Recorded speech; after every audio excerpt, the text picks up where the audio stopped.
Hello everyone, welcome back to my YouTube channel economics with Garima. देखिए, आज मैं आप लोगों के साथ डिस्कस करने जा रही हूँ एचटेट पीजीटी का जो एग्ज़ाम हुआ था 2020 का। उसमें सब्जेक्ट स्पेसिफिक जो इकोनॉमिक्स आपका था उसके क्वेश्चंस को डिस्कस करूँगी मैं आप लोगों के साथ। उससे पहले एक और चीज़ आपके साथ डिस्कस करना चाहूँगी कि देखिए, जब भी किसी आप एग्ज़ाम की तैयारी करते हैं तो सबसे पहला स्टेप ये रहता है कि आपको उस पर्टिकुलर एग्ज़ाम के सिलेबस को देख लेना चाहिए, ताकि आप अपनी स्ट्रेटजी डिसाइड कर सके कि आपको किस सब्जेक्ट को कितना टाइम डिवोट करना है। ठीक है, तो अभी तक आपने अगर वो चीज़ें नहीं देखी हैं तो पहले आप सब्जेक्ट का जो सिलेबस है आपका, कि आप टीजीटी, पीजीटी या पीआरटी किसके लिए अप्लाई किया है, उसके अकॉर्डिंग आप पहले सिलेबस को देख लें। लिंक मैं आपको डिस्क्रिप्शन बॉक्स में डाल दूंगी, मैंने उस पर वीडियोज़ बनाई हुई हैं। ठीक है, पीजीटी इकोनॉमिक्स का स्पेसिफिक वीडियो बनाया हुआ है मैंने कि कौन से टॉपिक्स आपके इम्पोर्टेंट रहते हैं, वो आप देख लीजिएगा पहले एक बार। ठीक है, तो चलिए अभी स्टार्ट कर लेते हैं।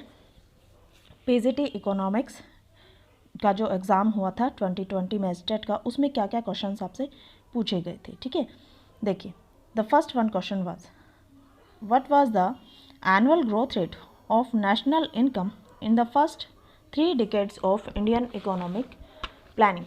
पहले 3 दशकों में भारतीय अर्थव्यवस्था की जो विकास दर थी वो क्या रही थी। ठीक है, तो आपको ऑप्शंस दिए हुए हैं 2%, 3.4%, 4.3% एंड 4.5%। यहाँ पे जो आपका करेक्ट ऑप्शन है वो हो जाएगा 3.4%। इसे हिंदू रेट ऑफ ग्रोथ का नाम भी दिया गया था, हिंदू रेट ऑफ ग्रोथ, और ये नाम दिया था प्रोफेसर राज कृष्णा ने, क्योंकि पिछले 3 दशकों से लगातार 30 सालों से जो एवरेज एक तरह से ग्रोथ थी इंडियन इकोनॉमी की, वो एवरेज 3.5%, 3.4% के राउंड रह रही थी। तो उन्होंने इस ग्रोथ को हिंदू रेट ऑफ ग्रोथ का नाम दिया था। ये चीज़ें हम डिस्कस कर चुके हैं इंडियन इकोनॉमी में, जब 5 ईयर प्लान डिस्कस किया है मैंने आप लोगों के साथ, तो उसमें मैंने ये चीज़ें आपको एक्सप्लेन की हुई है। ठीक है, नेक्स्ट जो आपका क्वेश्चन पूछा गया था, that was the consumer surplus is explain by keeping which of the following constant. देखिए, पहले समझिए कि कंज्यूमर सरप्लस क्या है। कंज्यूमर सरप्लस का मतलब है कि जब कोई कंज्यूमर किसी कमोडिटी को परचेज करना चाहता है और वो उसके लिए ज़्यादा प्राइस देने को रेडी है, बट वो कमोडिटी उसको कम प्राइस पे मिल जाती है, तो जो ये डिफरेंस है between the willingness to pay and at price what he got. ठीक है, वो प्राइस जिस पे उसको गुड्स रिसीव हो गए। सपोज करो कि कोई कंज्यूमर है, वो किसी प्रोडक्ट को 150 रुपीज़ तक परचेज़ कर सकता है, बट जब वो परचेज़ करने गया तो शॉपकीपर ने उसे वो चीज़ 100 रुपीज़ में दे दी। तो जो ये 50 रुपीज़ हैं, ये जो डिफरेंस है, ये क्या कहलाता है? कंज्यूमर सरप्लस कहलाता है। ठीक है, जिसको हिंदी में हम उपभोक्ता बचत कह देते हैं। तो अब क्वेश्चन आपसे पूछा गया था कि इनमें से कौन सा फैक्टर जो है वो कांस्टेंट रहता है। ठीक है, तो देखिए, 1 बाय 1 इनको समझेंगे। सबसे पहले आप बात की गई है एब्सोल्यूट इनकम। एब्सोल्यूट इनकम का मतलब क्या है? The amount of money that an individual is compensated for his और हर वर्क। ठीक है, वो मनी जो किसी को किसी काम के बदले में दी जाती है, दैट इज एब्सोल्यूट इनकम। ठीक है, मार्जिनल यूटिलिटी। मार्जिनल यूटिलिटी क्या है? कि change in total utility due to the consumption of 1 extra unit of commodity. ठीक है, सपोज कीजिए आप 10 यूनिट्स कंज्यूम कर रहे हैं, तो आपको टोटल यूटिलिटी मिल रही है 100 की। आपने 11 यूनिट्स कंज्यूम की तो आपको टोटल यूटिलिटी मिल रही है 125 यूनिट्स की। ये जो डिफरेंस है इनके बीच का 25 यूनिट्स का, ठीक है, एक एक्स्ट्रा यूनिट को कंज्यूम करने की वजह से, इसको बोल देते हैं मार्जिनल यूटिलिटी। ठीक है, नेक्स्ट इसमें आपको ऑप्शन दिया हुआ है रियल इनकम। अब रियल इनकम क्या है? Real income is the income after adjusting for the inflation. ठीक है, वो इनकम या जो आपकी इन्फ्लेशन को एडजस्ट करने के बाद आपके पास रह जाती है। ठीक है, सपोज कीजिए कि आपकी नॉमिनल इनकम जो है वो 10% से बढ़ रही है, बट साथ ही साथ आपका जो इन्फ्लेशन रेट है वो भी 3% है, तो आपकी रियल इनकम कितनी परसेंट से बढ़ी? वो 7% से बढ़ी। ठीक है, और या ये कह सकते हैं कि परचेजिंग पावर जो है, रियल इनकम अगर कांस्टेंट रहती है तो परचेजिंग पावर भी आपकी कांस्टेंट रह जाती है। रियल इनकम आपकी परचेजिंग पावर को भी डिनोट करता है। ठीक है, तो यहाँ पे करेक्ट आंसर जो होगा वो आपका होगा रियल इनकम। ठीक है, उसके बाद आपको टोटल यूटिलिटी दिया हुआ है। टोटल यूटिलिटी वही sum of the utilities whatever you got by consumption of a particular commodity. ठीक है, आप वेरियस यूनिट्स उसकी कंज्यूम कर रहे हैं और उसके बाद टोटल जो आपको मिला that is the total utility. अच्छा जी, इसमें एक और चीज़ आपको ध्यान देने लायक होती है कि कंज्यूमर सरप्लस का जो ये कॉन्सेप्ट है ये किसने दिया है? ये कॉन्सेप्ट जो है ये दिया है एल्फ्रेड मार्शल ने। एल्फ्रेड मार्शल ने इस कॉन्सेप्ट को दिया है। ठीक है जी, अब चलते हैं नेक्स्ट क्वेश्चन पे। देखिए जी, यहाँ आपसे पूछा गया है which of the following is true about inferior goods demand curve. सबसे पहले बात करेंगे कि इन्फीरियर गुड्स होती कौन सी हैं। इन्फीरियर गुड्स वो गुड्स होती हैं जिनका इनकम के साथ इनवर्स रिलेशनशिप रहता है। ठीक है, अगर आपकी इनकम बढ़ रही है, ठीक है, अगर आपकी इनकम बढ़ रही है तो इन्फीरियर गुड्स की डिमांड कम हो जाती है, और अगर आपकी इनकम कम हो रही है, ठीक है, तो इन्फीरियर गुड्स की डिमांड बढ़ जाती है। There is an inverse relationship between income and inferior goods. ठीक है, अब इन्होंने आपको 4 ऑप्शंस दिए हुए हैं। ठीक है, देखिए सबसे पहले तो बात करेंगे कि इनमें करेक्ट कौन सा है। ठीक है, देखिए यहाँ आपको ऑप्शंस दिए हुए हैं। Ordinary demand curve is steeper than compensated demand curve, यही आपका करेक्ट है आंसर यहाँ पे। ठीक है, बाकी आपको देखो दिया हुआ है कि ऑर्डिनरी डिमांड कर्व फ्लैटर होता है कंपनसेटेड डिमांड कर्व से, नहीं होता है, ये गलत है। ठीक है, ordinary demand curve is parallel to compensated demand curve, नहीं, ऐसा तो हम कहीं पढ़ते ही नहीं है, ना ही हम परपेंडिकुलर देखा है हमने। ठीक है, तो स्टीपर और फ्लैटर में आपको कन्फ्यूज़न हो सकता है, लेकिन फ्लैटर जो होता है वो नॉर्मल गुड्स के केस में होता है और इन्फीरियर गुड्स के केस में जी ऑर्डिनरी डिमांड कर्व स्टीपर होता है कंपनसेटेड डिमांड कर्व के। ठीक है, अब बात करेंगे इसमें जो छोटी छोटी टर्म्स आई हैं उनके बारे में। ठीक है, एक तो डिमांड कर्व आपको दिया हुआ है जी कंपनसेटेड यहाँ पे। अब कंपनसेटेड डिमांड कर्व क्या है? कंपनसेटेड डिमांड कर्व का मतलब है कि वो डिमांड कर्व जो आपको ये दिखाता है कि आप किसी क्वांटिटी को चेंज प्राइस पे कितना परचेज करेंगे। ठीक है, जहाँ यहाँ पे क्या है कि आपका जो इनकम इफेक्ट है उसको एलिमिनेट कर देते हैं, और ये जो कंपनसेटेड डिमांड कर्व वाला कॉन्सेप्ट है ये कॉन्सेप्ट दिया था हिग्स ने, सब्स्टिट्यूशन इफेक्ट बोल देते हैं इसे। ठीक है, और ऑर्डिनरी डिमांड कर्व जो है वो आपको दिया है मार्शल ने, एल्फ्रेड मार्शल ने दिया था ऑर्डिनरी डिमांड कर्व, जो ये दिखाता है कि प्राइस का क्वांटिटी डिमांडेड पे क्या इफेक्ट रहता है। इसमें आपका सब्स्टिट्यूशन इफेक्ट और इनकम इफेक्ट दोनों ही रहते हैं। ठीक है, जहाँ तक क्वेश्चन की बात है इसमें सिर्फ आपको एक ही चीज़ पूछी है कि इन्फीरियर गुड्स के केस में जो डिमांड कर्व होता है वो किस तरह का होता है। तो ऑर्डिनरी डिमांड कर्व जो है वो स्टीपर होता है कंपनसेटेड डिमांड कर्व के कंपैरिजन में। ठीक है, देखिए जी अभी नेक्स्ट क्वेश्चन में आपसे क्या पूछा गया है। आपसे पूछा गया है कि foreign exchange rate plays dominant role in determining which of the following. Foreign exchange rate या ये कह लीजिए कि विदेशी विनिमय दर क्या भूमिका अदा करती है इनमें से। ठीक है, वैल्यू ऑफ इंटरनेशनल ट्रेड को डिटरमाइन करती है। हाँ जी बिल्कुल करती है, अंतर्राष्ट्रीय व्यापार का मूल्य डिसाइड करती है ये। ठीक है, फिर सेकंड दिया हुआ है कंपोजिशन ऑफ इंटरनेशनल ट्रेड, संरचना, अंतर्राष्ट्रीय व्यापार की संरचना को डिसाइड करती है, निर्धारित करती है, बिल्कुल करती है। उसके बाद थर्ड आपको दिया हुआ है डायरेक्शन ऑफ इंटरनेशनल ट्रेड, क्या ये अंतर्राष्ट्रीय व्यापार की दिशा को भी निर्धारित करती है? हाँ, बिल्कुल करती है। ठीक है, तो ये बड़ा इजी क्वेश्चन आपसे पूछा गया है, यहाँ पे आंसर आपका हो जाएगा ऑल ऑफ द अबव। अब फॉरेन एक्सचेंज रेट क्या होता है? देखो, फॉरेन एक्सचेंज रेट क्या है कि rate at which one currency will be exchange for another currency. ठीक है, कि आप $1 के लिए कितनी रुपये पे करना चाहते हो।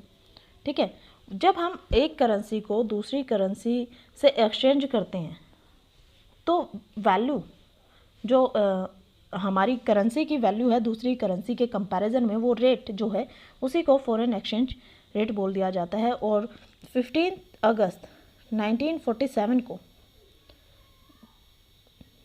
जो वैल्यू थी रुपये की, ₹1 और $1 एक दूसरे के इक्वल थे। ठीक है, अभी देखिए जी नेक्स्ट क्या है, क्या पूछा गया है आपसे। नेक्स्ट आपसे पूछा गया है if goods Y is substituted for goods X and MRS increases then goods and X and Y will be. आपको दिया हुआ है कि जो गुड Y है उसे गुड X जो है वो सब्स्टिट्यूट कर रहा है और MRS इंक्रीज है हमारा। ठीक है, marginal rate of substitution increase हो रहा है। तो गुड और X और Y किस तरह की गुड्स हैं? गुड्स X और Y जो हैं वो कॉम्प्लीमेंट्री गुड्स होती हैं इस केस में। ठीक है, कॉम्प्लीमेंट्री गुड्स होती हैं वो। और अगर बात करें इसके वेरियस ऑप्शंस की, तो देखिए वेरियस ऑप्शंस की हम बात कर लेते हैं इसमें कि कौन से होते हैं ये। देखिए, सबसे पहले आपको दिया हुआ गिवन गुड्स। गिवन गुड्स कौन सी गुड्स होती हैं? गिवन गुड्स वो गुड्स होती हैं जो लॉ ऑफ डिमांड को फॉलो नहीं करती हैं। ठीक है, these are the exceptions of law of demand, कि अगर आपका प्राइस जो है गुड्स का बढ़ रहा है, स्टिल आपकी डिमांड बढ़ रही है उन गुड्स के लिए। ये मैंने आपको माइक्रो इकोनॉमिक्स में जो टाइप्स ऑफ गुड्स हमने डिस्कस किया है उस वीडियो में मैंने बड़े अच्छे से ये चीज़ें समझाई हैं आपको। एक बार वीडियो आप देख लीजिएगा, ज़्यादा बेटर अंडरस्टैंडिंग अगर आपको चाहिए इन चीज़ों की तो। ठीक है, सेकंड दिया हुआ है सब्स्टिट्यूट गुड्स। सब्स्टिट्यूट गुड्स कौन सी होती हैं? सब्स्टिट्यूट गुड्स वो गुड्स होती हैं जो एक दूसरे को रिप्लेस कर सकती हैं, just like as tea and coffee. ठीक है, just like as Maaza and Slice, Coca Cola and Pepsi. ठीक है, सुपीरियर गुड्स जो सुपीरियर होती हैं दूसरे के कंपैरिजन में। Complementary goods which complete each other, just like as pen and ink, car and petrol, जिनको एक दूसरे के बिना आप इस्तेमाल नहीं कर सकते। तो यहाँ पे करेक्ट आंसर जो है वो आपका बनता है डी। नेक्स्ट आपको गिवन है increase in GST rates on secondary derivatives will withdraw money from which market. देखो, ये छोटे छोटे की एलिमेंट्स होते हैं कुछ, जिनको अगर आपने पकड़ लिया तो आपको पूरा जो क्वेश्चन है उसमें देखने की ज़रूरत नहीं होती है। यहाँ पे सेकेंडरी डेरिवेटिव बोला हुआ है और सेकेंडरी डेरिवेटिव्स जो होते हैं उनको कौन सी मार्केट में डील करते हैं? हम कैपिटल मार्केट में डील करते हैं। तो सीधा सीधा आंसर आपको मिल जाता है। ठीक है, अब इसमें आपको जो दूसरे बाकी ऑप्शंस हैं उनको भी देख लेते हैं क्या है। मनी मार्केट क्या है? मनी मार्केट वो मार्केट है जहाँ पे आप शॉर्ट टर्म डेब्ट्स को डील करते हैं। ठीक है, just like as your treasury bill, commercial paper, call and notice money, promissory bills. ठीक है, कैपिटल मनी क्या है? जहाँ पे लॉन्ग टर्म डेब्ट्स और इक्विटी इंस्ट्रूमेंट्स को आप डील करते हैं। सब्सिडी मार्केट क्या है? सब्सिडी का मतलब क्या होता है कि जहाँ पे वो मार्केट जहाँ पे सब्सिडी प्रोवाइड की जाती है, या सपोज कीजिए जैसे गवर्नमेंट जो है किसी एक पर्टिकुलर एरिया में फर्म को प्लांट सेट करने के लिए सब्सिडी देती है। गवर्नमेंट LPGs पे जैसे सब्सिडी प्रोवाइड करती थी। ठीक है, तो वो क्या है? सब्सिडी है, गवर्नमेंट उसमें छूट देती है। ठीक है, फैक्टर मार्केट क्या है? फैक्टर मार्केट का मतलब है कि जो भी रिसोर्सेज आपके यूज़ किए जा रहे हैं प्रोडक्शन के लिए, लाइक लैंड, लेबर, कैपिटल, उनकी मार्केट फैक्टर मार्केट है। ठीक है, तो यहाँ पे आंसर आपका सी हो जाता है। अब बात करते हैं नेक्स्ट क्वेश्चन की। यहाँ पे आपसे पूछा गया है कि what is the condition of the equilibrium of A firm under oligopoly. देखिए, अब आपको इन्होंने ओलिगोपोली का जस्ट नाम दे दिया, बाकी आपको कोई भी मार्केट दी हुई हो, either it is perfect competition, monopoly, monopolistic, कोई भी, सभी मार्केट्स में सिर्फ 2 ही कंडीशन होती हैं इक्विलिब्रियम की। ठीक है, पहली कंडीशन तो होती है कि आपका MR और MC जो हैं वो इक्वल टू ईच अदर होते हैं, और सेकंड कंडीशन आपकी रहती है कि MC जो है, जैसे ये अगर है आपका MC जो है वो आपका नीचे से कट करता है MR को, MC cuts MR from below, नीचे से आपको के MR को कट करता है MC। ये दो ही कंडीशन होती हैं। देखो अभी यहाँ पे कौन सी कंडीशन मैच हो रही है, ये नहीं है ऑप्शन में, ये भी नहीं है और ये भी नहीं है, तो करेक्ट ऑप्शन आपका क्या हो जाएगा, MR is equal to MC। ठीक है, ये हो जाता है जी आपका। अभी बात करते हैं नेक्स्ट क्वेश्चन की। Trade cycle is the result of, trade cycle किसका रिजल्ट है? ठीक है, ट्रेड साइकिल को हिंदी में क्या बोल देते हैं आप, व्यापार चक्र बोल देते हैं। ठीक है, अब चार ऑप्शंस आपको दिए हुए हैं। First one is interaction of multiplier and accelerator both, गुणक और त्वरक दोनों की अंतःक्रिया है ये। ठीक है, दूसरा दिया हुआ है आपको कि interaction of foreign trade multiplier and money multiplier, मुद्रा गुणक और विदेश व्यापार गुणक की अंतःक्रिया है। ठीक है, थर्ड गिवन है कि ओनली फॉरेन ट्रेड मल्टीप्लायर, जिसको आप बोल देते हैं कि केवल विदेश व्यापार गुणक का है ये रिजल्ट। ठीक है, और फोर्थ दिया हुआ ओनली मनी मल्टीप्लायर, केवल मुद्रा गुणक का। ठीक है, तो यहाँ पे करेक्ट ऑप्शन आपका क्या हो जाएगा, आपका आंसर हो जाता है interaction of multiplier and accelerator both. जब आप theories of trade cycle study करते हैं, तो थ्योरीज ऑफ ट्रेड साइकिल में जब आप सैमुअल्सन मॉडल पढ़ते हैं तो उसमें आपको बताया गया है कि ट्रेड साइकिल जो है मल्टीप्लायर और एक्सेलरेटर दोनों का इंट्रैक्शन होता है। क्यों होता है? क्योंकि किसी भी इकोनॉमी में ट्रेड साइकिल कब आते हैं, ट्रेड साइकिल की फेजेस आपको कब फेस करनी होती हैं, तब करनी होती हैं जब ऑटोनोमियस इन्वेस्टमेंट और आपका डेराइव्ड इन्वेस्टमेंट दोनों ही बढ़ते हैं। ठीक है, और ये दोनों कब बढ़ेंगे, ये तभी बढ़ते हैं जब मल्टीप्लायर और एक्सेलरेटर दोनों इंटरेक्ट करते हैं एक दूसरे से। तो करेक्ट आंसर आपका ए होगा। नेक्स्ट आपसे पूछा गया है which of the following is best tool to compare the economic condition of two countries. देखिए बेस्ट टूल आपसे पूछा गया है तो सीधी सीधी बात है कि बेस्ट टूल आपका जीएनपी नहीं है, एनएनपी नहीं है और पर्सनल इनकम नहीं है। ये करेक्ट आंसर होगा आपका per capita income. Per capita income is the best tool to compare the economic conditions of two countries. ठीक है, जब भी आप दो देशों की आर्थिक स्थिति की तुलना करते हैं तो सर्वोत्तम उत्तम उपकरण होता है, जो सबसे बढ़िया होता है, बेस्ट जो होता है वो आपका पर कैपिटा इनकम होता है। ठीक है, बाकी सब इसके बाद कंसीडर किए जाते हैं, पर्सनल इनकम तो यहाँ होता ही नहीं है। और फिर नेक्स्ट अभी बात करेंगे which of the following is not an example of diseconomies of textile industries. Economies और डिसइकोनॉमीज ये आपका प्रोडक्शन थ्योरी का पार्ट होता है, प्रोडक्शन थ्योरी में आप पढ़ते हैं ये चीज़ें। तो इकोनॉमीज़ क्या होती है कि जब आपकी लार्ज स्केल पे प्रोडक्शन करने की वजह से आपकी कॉस्ट ऑफ प्रोडक्शन कम हो जाती है, और डिसइकोनॉमीज़ क्या होती है कि लार्ज स्केल पे आप प्रोडक्शन कर रहे हो तो आपकी जो कॉस्ट ऑफ प्रोडक्शन है वो बढ़ जाती है। ठीक है, तो इन्होंने कहा कि कौन सा इनमें से ऑप्शन नहीं है। ठीक है, तो यहाँ पे करेक्ट ऑप्शन आपका हो जाएगा वाटर पोल्यूशन। नेक्स्ट देख लेते हैं क्या पूछा गया है।